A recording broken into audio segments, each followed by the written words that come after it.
Dennis Rader looked like the definition of ordinary.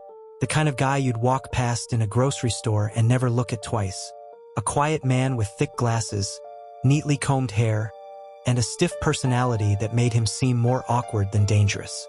Wichita, Kansas saw him as just another suburban husband. A father, a church leader, a Boy Scout volunteer, someone who blended into the background so well that nobody gave him a second thought. And that's exactly why he got away with being one of the most twisted serial killers in American history for almost 30 years. Behind that polite nod and boring smile lived the mind of a predator. A man whose fantasies were darker than anyone around him could imagine. A man who didn't kill for anger, revenge, or impulse, but for power. Pure, cold control. The roots of this monster started early. Dennis grew up in a strict home. Nothing dramatic, nothing cinematic. Just a plain American upbringing. But while other kids rode bikes and played baseball, Dennis found himself drifting towards something else. He enjoyed tying himself up, imagining victims, watching women from afar, testing knots, and feeling a rush whenever he imagined someone helpless in his hands. These fantasies weren't normal, but Dennis learned something early. If he acted polite and quiet, nobody would question him. Nobody would dig deeper. He carried those thoughts into adulthood. He married, got a job, and built a life that looked stable from the outside. But inside his head, the fantasies grew louder. They wanted out. They wanted a real victim. And eventually, he let them out. The morning of January 15, 1974, changed Wichita forever. Dennis broke into the Otero family home, thinking he'd find one target. Instead, he found the whole family inside, parents and children. Most people would panic. Dennis didn't. He took command like he had rehearsed it 100 times in his mind.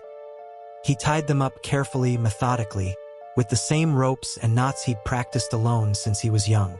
He controlled every move, every breath, every moment. When he left the house, for people were dead, and Wichita had its first look at the horror that would stalk the city for decades. Police arrived confused, shocked, and terrified. There was no sign of robbery, no sign of personal hatred, no panic in the scene. Whoever did this wasn't sloppy. He was calm, precise, organized, a killer with a plan. But the killer didn't want to stay silent. Later, he sent a letter describing the crime in disturbing detail. At the bottom, he signed a name that would soon become infamous: BTK Bind. Torture, kill. Those 3 words were his entire identity, his whole fantasy, his life's mission. From that moment, Wichita lived under a shadow. BTK struck again and again, always choosing victims he had stalked for weeks. He'd watch their houses, study their routines, take notes, slip into their homes without a sound. Sometimes he waited in closets for hours until the moment was right. He carried a kill kit, filled with ropes, tape, bindings, and tools he used to stage his crimes exactly the way he imagined them. He wasn't killing to escape or to hide or to run.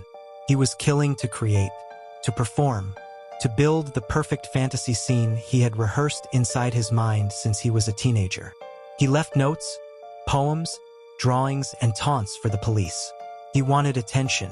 He wanted control. He wanted the city to fear him like he was some master villain out of a crime novel. But in his everyday life, he stayed invisible. Neighbors knew him as the strict but harmless guy managing the local church council. His bosses saw him as a quiet employee. His kids saw him as a normal dad, maybe a little cold, but present.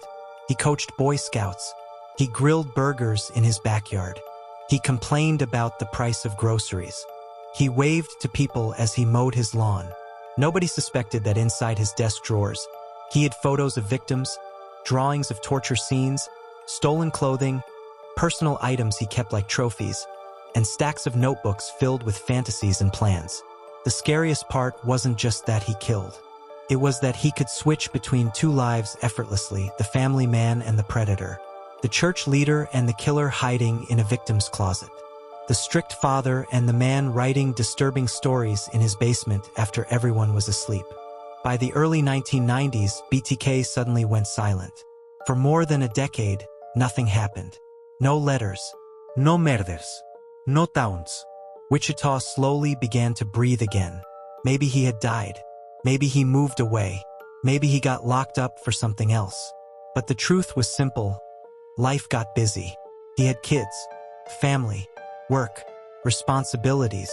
The monster didn't stop living inside him. He just didn't have time to feed it. But he never stopped fantasizing. He never threw away his trophies. He never erased the memories. He simply paused. Then in 2004, a local newspaper published a story about Wichita's unsolved BTK case. The article mentioned that the killer had likely disappeared or died. That was all it took. The silence cracked. The ego woke up. The monster wanted the stage again. So he wrote a letter. Then another. Then another. He sent packages. He left cereal boxes around town with creepy messages and dolls tied up like his victims. He sent puzzles, codes, fake IDs, and drawings. He wanted Wichita to remember him. He wanted his name back in the headlines. He wanted the fear again.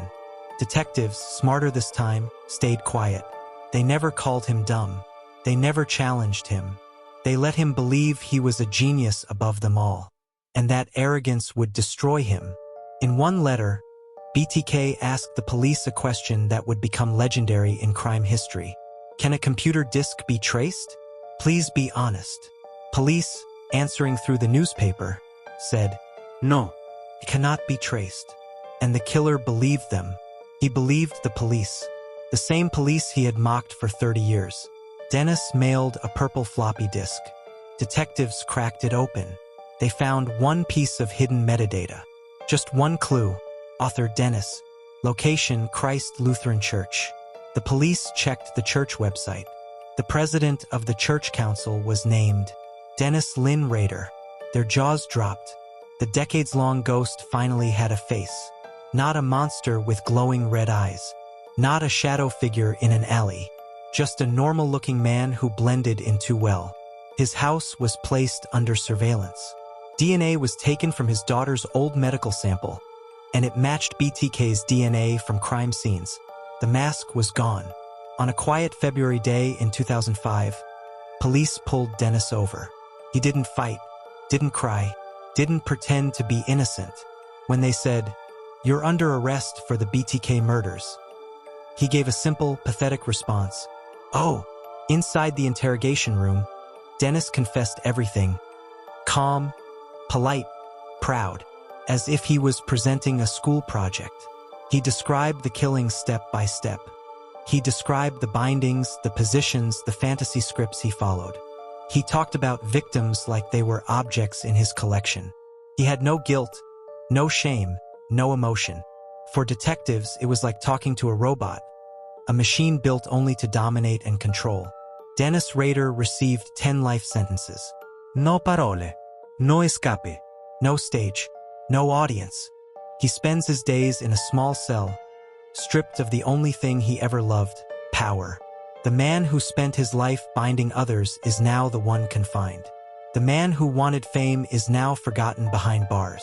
The man who built a double life now lives with no life at all. BTK wasn't a genius. He wasn't a mastermind. He wasn't a superhuman villain. He was a coward hiding behind a normal face. Predator disguised as a neighbor. A weak man who destroyed families just to feel strong. And in the end, his downfall wasn't caused by police brilliance, but by his own stupidity. A floppy disk, a tiny digital breadcrumb, the last move of a man who believed he was untouchable. The lesson of BTK is simple and terrifying. Sometimes the most dangerous monster in a city